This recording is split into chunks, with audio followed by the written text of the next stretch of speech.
I had the great fortune of getting my PhD at the University of Virginia under a brilliant scientist by the name of Erwin Koenigsberg, and he was one of the first people to clone stem cells. So I actually was doing stem cell cultures in 1967, so that's 40 years ago. Well, people think, oh, stem cells are this brand new thing. It's like, no, stem cells have been around for a long time, except a very exclusive club studying them. And the beautiful part about my stem cell research was, as I started to do this and I was cloning genetically identical cells, I started to realize that if I would take these genetically identical cells and put them into separate petri dishes and then change the environment in those dishes, that in one dish they will form muscle, in another dish they'll form bone, and yet in a third dish they would form fat by changing the conditions. You stop for a second and realize, well, wait, they were all genetically identical. So what is it that controlled why they became muscle or bone or fat? And the answer was very obvious. It was like information from the environment. So this started to lead me on a different trail than all my colleagues who were getting focused on the genome and, you know, building up the background to create the genome project while I was doing this. So I was taking the road less traveled at that time. I was looking into the role of how the environment influences the expression of cells, while everyone else was looking at how genes control cells. And yet my papers were published in very prestigious journals, and the results were very clear. It wasn't even ambiguous. It was that the fate of the cells was primarily determined by the environment that cells find themselves in. So when I published this, I was of course very excited by this, but then found myself to be a very small crowd of one in my community, because I had violated, mind you, what is called the central dogma. The central dogma is the pillar of modern biomedicine today. It was a concept that was coined by Francis Crick, the guy, one of the co-discoverers with Jim Watson of the DNA double helix. And the central dogma simply says this, and you're very familiar with it, is that the flow of information in biology goes from DNA to RNA to protein. And this is established in all the textbooks. It's still in all the textbooks at this very moment. So it says information flows from DNA down. And therefore, since your body, which is made out of protein, and the proteins are coded for by the DNA, then we have bought the belief, as the dogma says, that your fate and your lot in life is determined by the genes you receive at conception. So we become victims of our heredity in this sense, if you understand it from this point, that you didn't pick your genes and you can't change your genes, and since your genes control your life, then you're a victim to those particular genes. That is the message that conventional science has been teaching. And the issue is, that's totally false.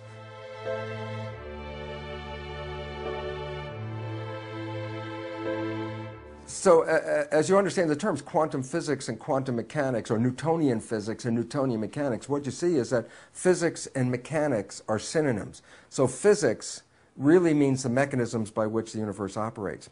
And the new physics, quantum physics, was something that I really wasn't into, nor were any of my colleagues in the medical school. We were all trained in Newtonian physics. And the difference between the two is very profound. Newtonian physics said, the world that we live in, the universe we live in, is a machine made out of mechanical parts. If you want to understand how it works, take it apart, study the pieces, change the operation. That's the basis of medicine. We look at a human body, it's a machine made out of physical parts. When it's not working right, change the parts by buying chemicals and drugs. And that's the way that conventional medicine operates. When I started to read the quantum physics, I realized, oh my goodness, the whole foundation of the universe is not based on a mechanical, physical universe. It's based on the invisible energy called the field. So let's say if I hold a magnet right here in front of you, and you can see the magnet, but what you can't see is the invisible magnetic field. And so what it says is, well, we are physical things in our world, like physical bodies. We're immersed in fields, electromagnetic fields, magnetic fields itself, all kinds of fields like telephone, cell phone fields, television fields, radio fields, whole ranges. What is the difference between the Newtonian physics and quantum physics is this. Newtonian physics focus on the particles. Quantum physics says You want to understand why the particles take this shape? Then you have to understand the field. It's the field that controls biology. It's the invisible forces. There's a great quote by Albert Einstein, and it's simple. It goes, "The field is the sole governing agency of the particle." In other words, in the world of invisible things, fields, and particles, matter, it's the field that gives shape to the matter. And this is the basis of quantum physics. This becomes relevant. It says, okay, here's the physical particles of my body. Why are they in a healthy state, or why could they be in a sick state? That's the physical expression. And the answer is, well, to understand that, don't look at the body. You have to understand the invisible forces in the field. And it's fun, because if you think about it, of course, when you were young, at some point you must have had like iron filings and sprinkled it around a magnet, and all of a sudden you saw the iron filings form that pattern of the magnetic field. Well, quantum physics would look at this pattern and try to explain how come all the iron filings fell in this pattern without recognizing that the field exists. In other words, can you explain why the iron filings have this shape if you don't recognize the magnetic field? And the answer is absolutely not. What's the nature of it? The body and its cells are like iron filings. Medicine is trying to understand the nature of the body by looking at the iron filings. And quantum physics says, if you don't understand that invisible field, you can't understand what's happening in the body. And then you say, well, what does this field constitute? Well, it's what is called the matrix, which is an interesting word because Max Planck, one of the founders of quantum physics, talked about this invisible shaping field and gave it the name the matrix. And that, of course, has been used in the movie. And in fact, people have talked about this matrix. Some people refer to it as the divine matrix. My friend Greg Braden, who wrote a book about that, meaning not only is this the invisible field, the energy field, but it's equivalent to many people what is God and spirit. Okay? So invisible forces, whether you use the physics context and talk about invisible forces as fields, or you use the spiritual context that says the invisible forces are spirit, the spirit and the field at least represent the same thing in modern science. So science is bringing the spiritual concept of invisible forces into play into the physical world that was left out by Newtonian physics.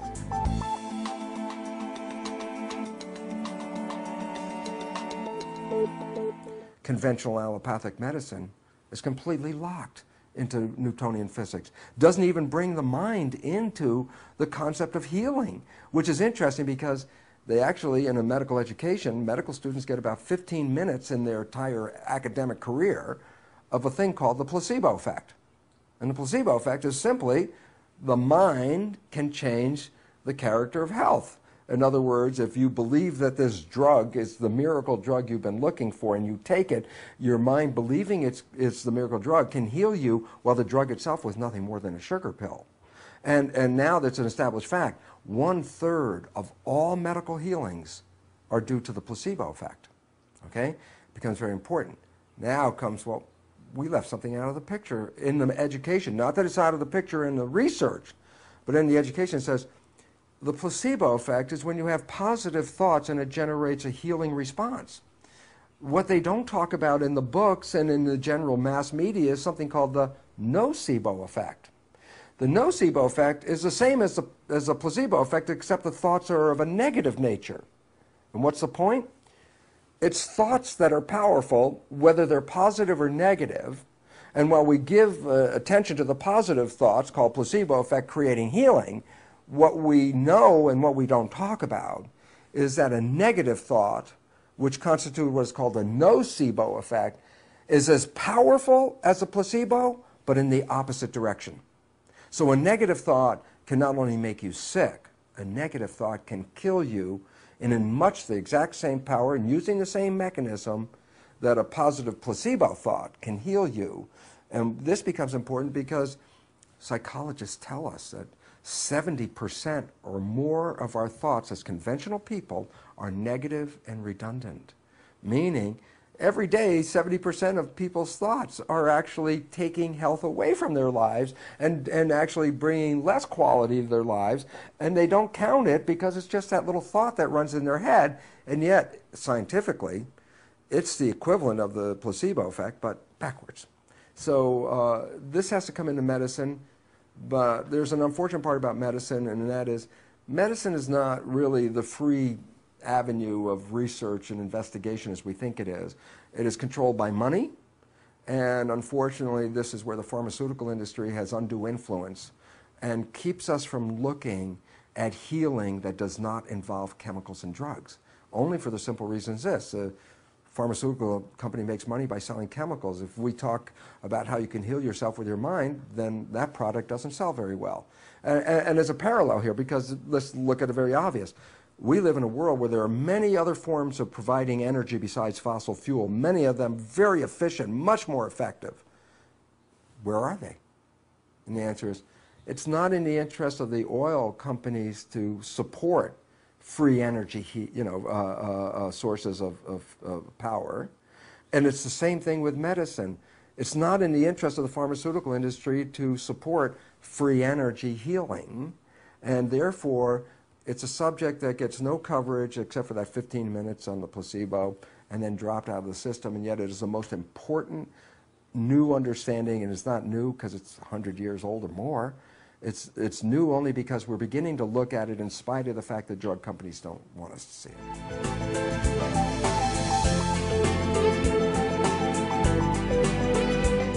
The problem with the concept of power, the power of positive thinking, is people just think, oh, well, if I just have positive thoughts, then my life should be affected. And this is why positive thinking has a real bad rap in the public.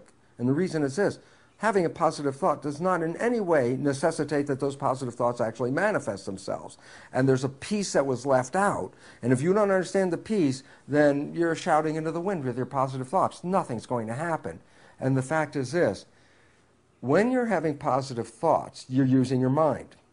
The new biology reveals that the invisible forces that collectively we refer to as mind, that these form a field which shape biology. Well, here's what's important. Yes, the mind influences biology, but there are two parts to the mind that are completely different than one another, yet they work together. We confuse them, we tie them together, and yet they represent two entities working in two different fashions. There's the conscious mind and what is called the subconscious mind. Now, here's what it's very important. People have to know this, okay? And here's what it is. The conscious mind is our creative mind that is connected to our personal identity and our spiritual selves. That makes us all unique. Each of us has our own personal conscious mind. But what becomes very significant is this: is the subconscious mind is equivalent to a tape player. It's exactly what it is. It records experiences and then plays them back. And so now let's take a look and say, well, wait, there's a thinking mind, and then there's a tape player mind. And what's different about them is very profound. So let's talk about two fundamental differences first. The tape player, the subconscious mind, as an information processor, as the equivalent of a computer, is 1,000,000 times more powerful an information processor than is the conscious mind. So when you look at the power between the conscious and subconscious is 1,000,000 times more powerful. Number two, on a day-by-day basis, the subconscious mind runs our biology about 95 to 99% of the time. So while you're having all these wonderful thoughts, that's not the conscious mind's not running the show. It's a subconscious mind. Then comes the issue is, well, the subconscious mind got programs in it. Yes. And the subconscious mind is not evil or good. The subconscious mind is a tape player. As much as you can say, okay, here's a tape player. It's good or bad. The tape player is not good or bad. The programs can be good, and the programs can be bad. So blaming the subconscious mind as a negative thing, that's the first mistake. It's a tape player. The programs that we got, that's the source of the problems that most of us face. And these programs could limit our abilities and take away our powers, which essentially they do. Now, the relevance about positive thinking is this. Positive thinking is a creative thought that comes from the conscious mind. Okay, so I sit here and I'm going to have all these wonderful thoughts. I'm going to close my eyes and visualize all these wonderful things. Now stop and go back to the mechanical character of it. I'm having these thoughts with a little tiny processor called the conscious mind, and I'm competing with the programs that are in the subconscious mind. So if I have a thought for being healthy or being in a good relationship, and I'm doing positive thinking, And at the same time, I have acquired programs in my development that said, you're not as healthy as you think you are, and you're not that good a person to have those kind of relationships. Then look, I'm now pitting my positive thoughts against my programs, and they're opposite. But this one works on a little tiny processor, and this processor is 1,000,000 times more powerful. So right away, it's like, who's going to win in that challenge? The answer, of course, the subconscious is going to win. Okay, but here comes the other part. While I can try to maintain positive thoughts in my life using my conscious mind, this conscious mind only operates less than 5% of the day. That says 95% or more of the day, I'm operating from the other belief system. The point is, do the math. How powerful are positive thoughts? And the answer is, unless the subconscious has the same programs and agreement as the conscious mind, power of positive thinking will not work. It will not work because you're competing against a much more powerful processor. Okay? And this is the problem. And now here comes, let's add one more piece to the problem, then it really manifests the big problem that people in this world are facing today. And that is, the conscious mind and subconscious mind work together in tandem. Meaning, my conscious mind, as small a processor as it is, can run any aspect of my biology. I can run anything. I could run my heartbeat right now for you. I can speed up and slow down my heartbeat. I can change my body temperature with my conscious mind. We used to think those were involuntary, that the body had a part of the brain that ran all the things and your conscious mind only ran things like your muscles. That's not true. We now know that people who are very conscious can control every function in their body. But here's the problem. The conscious mind is a very small processor. The subconscious mind is 1,000,000 times more powerful. You have to take care of your breathing, your heartbeat, your digestion, all your functions, your immune system, your respiration, your digestion, excretion. Your conscious mind can't focus on all that.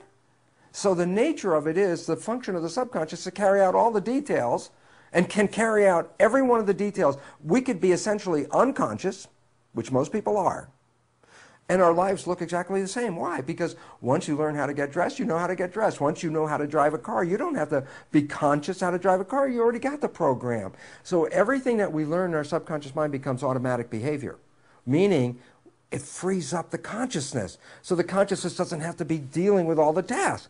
Well, when you free up the consciousness, then you have time for creative thinking. But here's the issue, and this is the catch. When the consciousness is not focusing on some job or some task, and let's say it's on a daydream mode, it's thinking about your vacation next week. You're going on vacation and you're thinking about the plans of your vacation in your conscious mind. Well, if your conscious mind is thinking about the vacation, who's running the day-to-day, moment-to-moment life? The answer is the subconscious. But now here's the catch. Does the conscious mind observe the behavior as it automatically plays from the subconscious mind? And I go back and say, well, where was your mind? It was thinking about the future. Well, if it's thinking about the future, then it wasn't paying attention, right? And the answer is, aha. The nature of the trade-off is the subconscious mind can run everything when the conscious mind is busy. If the conscious mind is busy, that's not paying attention. And so when it's not paying attention, it does not see the programs that are playing in the subconscious mind. So to give you like an amusing anecdote about it, is you know somebody and you know their parent, and you realize that this person and their parent pretty much have the same behavior. And so you, in enthusiasm, you burst on the scene and you say, you know, Mary, you're just like your mom. As soon as you say that to Mary, back away from Mary. Why? Because she's not going to take this in welcoming news for her. She's going to say, like, how can you say that? To her, she's not like her mom at all. And the issue is interesting. It's like the joke is, everybody else can see that Mary's like her mom, but Mary can't. Why not? And the answer is, because when she's playing the programs which she got from her mother, which are in her subconscious, she's playing them because she's not paying attention, and so when they play, she doesn't see them, so she's surprised when people say that she behaves like her mom, even though that's what her life is all about. Now, the conclusion of why all this dialogue and why was it all important, the answer is this. That we do not see the subconscious when it plays. The subconscious has programs in it that we primarily got from other people in our development. And the significance about that is that if we are operating from this subconscious mind and not seeing it, then we're also not seeing that we're playing programs that may not be in any way supporting who we are and what we want. The programs, those are in the conscious mind. So the idea is, When life doesn't work, when you don't find that relationship that your positive thinking was looking for, when you don't get that health that you were looking for because your positive thinking was asking for it, we have a tendency, therefore, to blame the outside world because, as far as I know, my intention was for all these wonderful things. And when I don't get it, it can't be me because I have all these wonderful positive intentions. What we didn't see was, while we were having those positive intentions, using our conscious mind for those positive intentions, the subconscious was running the show. And we didn't see that we generally sabotage and destroy or limit our own lives with behaviors that are not supporting us. And why this is important is because then we all generally cop the attitude that there are forces outside of me that control my life, and I am a victim of this world, and I can't do anything about it as a victim. And as soon as you buy that, you are a victim. And the only problem was, it was your own subconscious programming that led to the life that you have. And that if you can understand that, and then try to work with it, then you can change your subconscious programming and change your life. Now comes a problem. And the problem is, we also bought this, and it's not true, that there's somebody in the subconscious. Meaning, if my conscious finds my subconscious engaging in some behavior that's not supporting it, then my conscious is talking to myself, and my conscious is saying, Bruce, God, that was stupid. You could do better than that. And you're having this inner dialogue, and you're talking to yourself and being very upset about the fact that your behavior seems to be out of control. Who are you talking to? And I love this because the reality is we're thinking we're talking to ourselves, and that's going to fix something. And what is it going to fix? Well, the program's in that subconscious. And here's where the problem lies. Subconscious is a tape player. There's nobody in there. The same exact truth holds in this case. Get a tape player, put a cassette tape in it, push play, the program's running, and you don't like the programming, so here's what I want you to do. Go up and talk to the tape player. Go up and talk to it. Suggest that it change the program. Even tell it what you want it to play. Do all this, and then you realize the program still plays, it doesn't change, and then you get more upset with yourself. Why? Because you've asked this program to change, it's not changing yet. Then you get mad at yourself, you start yelling at yourself, and now you're berating yourself because you can't control the tape. Then that doesn't work, and then of course the last step, you have to bring God in because obviously you tried to change your life, and it didn't work, so only God has to come in here now and change the tape.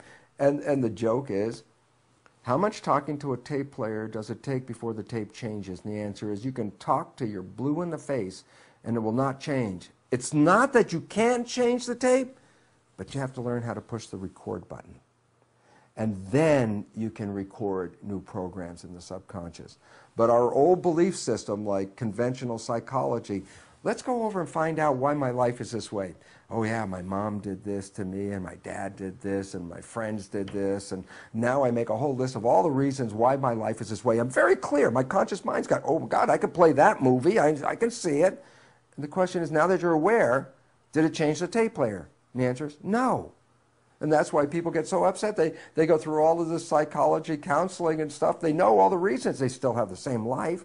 So the issue is, you want to make change? Then you have to learn how to engage the tape player in a record mode and not just talk to it.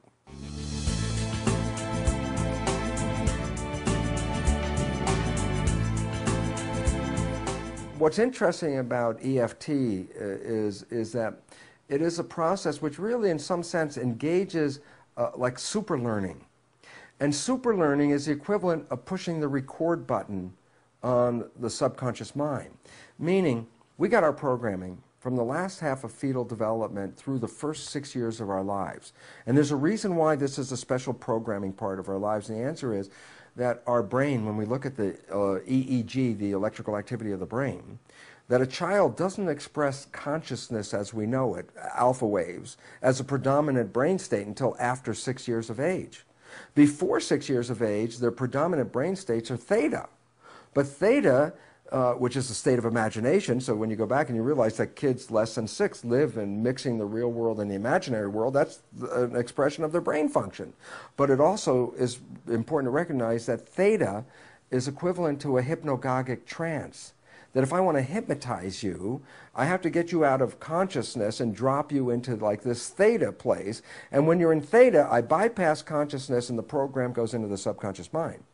Now stop and say, but a child's brain is in this theta state essentially up to the first 6 years of its life. So the point is, our first 6 years, we're not actually engaging in consciousness. We're just downloading experiences.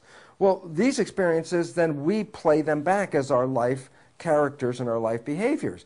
Yeah, but you downloaded them from other people, so that you download your parents' behaviors, and they become your behaviors. But then again, as I said, as you get older, you don't see this because they're subconscious, and your conscious rarely observes this. So we start to play these behaviors that really represent other people's behaviors. And so when we're not being conscious of ourselves, the behaviors that we play are not necessarily supporting us in any way. They're most likely sabotaging us. Why? Because we acquired them from other people.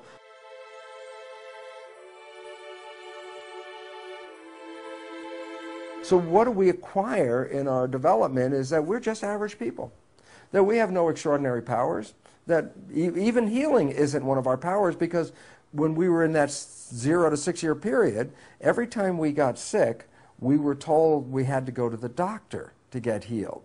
That's an experiential program. So what does my subconscious mind learn from this experience? Every time I'm sick, I have to go to the doctor. Why? Apparently it's a step before you get healed. So we build that into the program, and then, which is interesting, is that we have an innate ability to heal ourselves. That's what the placebo effect is all about. But when we put in a program that says, I have to go to the doctor before I get healed, then what you do is actually stall your own ability to heal yourself until you go to the doctor. And the joke, many people get well on the way to the doctor without having any treatment. And the reason is, they already had the ability to get well, but the program step said, until you do this next step, then the healing doesn't start. So we deprogram our ability to heal ourselves.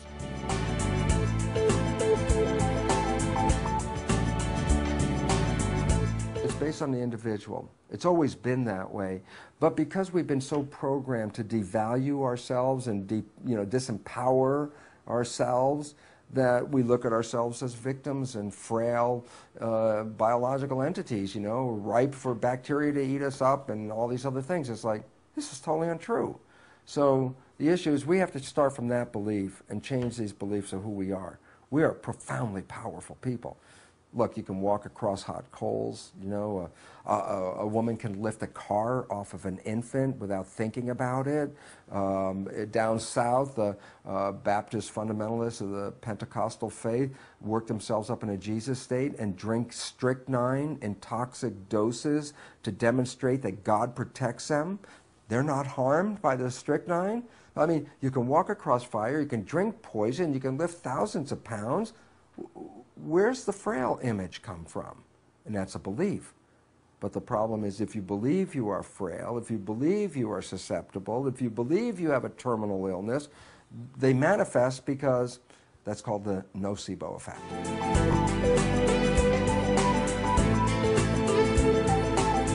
I see people change their lives all the time. And then my conventional scientists go, that's frou-frou stuff. And it's like, no, it's real. These people have changed their lives. And then because there's no connection of how that can happen in their allopathic thinking, they're not left with an ability to think of anything other than, well, that just can't be. Because they've made a very narrow limit on their belief system. And they're not versed in quantum physics. That I already know, because I was there. And until you know that, then you're not operating on scientific principles. So I'll just tell you right now, conventional allopathic medicine is not really scientific in that it does not recognize fully the influence of the invisible energy fields in shaping matter. They do not fully own quantum mechanics as relevant to biology. And this is creating a big disconnect between real life and the science that they study.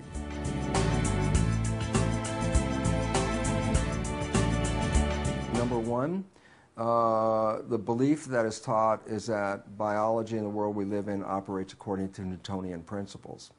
Unfortunate part about that is quantum mechanics 100 years ago said that's obviously not true, and physicists know this is not true, and yet medicine doesn't buy into it because it still focuses on the material reality and lets go of the invisible shaping fields that quantum physics emphasizes as primary. Okay, so we have to change that belief system. We have to get people to recognize that the field and the thoughts and all these other things are as important as anything else in shaping the matter we live in. Number two, the belief which I blew away years ago, but it's still being taught in school, is the concept that genes control life.